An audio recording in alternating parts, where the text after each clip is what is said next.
Casimiro may inamin about Inoue. Good news, mapapasabak muli si Duno. Ito nga't pag-usapan natin, pero bago ang lahat, pakisubscribe po ng channel ko. Huwag niyo na rin kalimutan i-click ang notification bell para lagi kayong una sa balita. Laban ang aasahan, balita sa mga pambato na isasalang, pasabog na video, lahat yan nandito.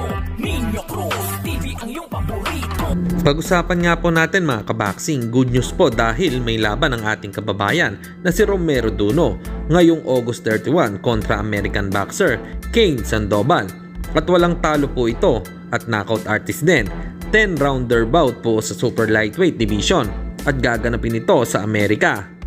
Kung matatandaan nyo, ay galing si Duno sa talo kontra Mexican fighter Antonio Moran via 6-round knockout.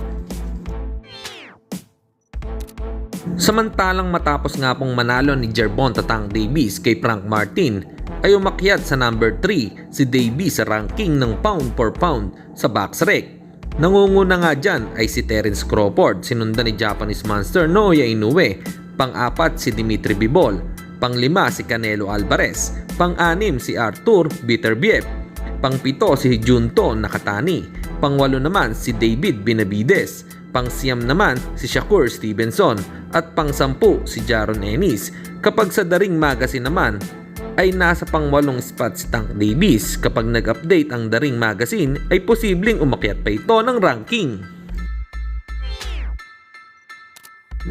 At sa kabilang balita naman tayo mga kaboxing, sa latest upload nga po ng YouTube channel na Cuatro Alas It's My Boy ay sinabi nito sa caption na we're not ready to Inoue but we're ready to somebody. Ibig sabihin medyo matagal pang mangyayari ang matagal nitong hinihintay na laban sa Hapon. Bagamat hanggang ngayon nga po ay wala pa ding sinasabi kung sino ang makakalaban ni Casimiro. Nagbigay ng ilang clue pero wala pa ding final kung sino ba talaga ito. Hanggang dito na lang muna ang ating balita. Dito na lang ang aking boxing news report. Babu!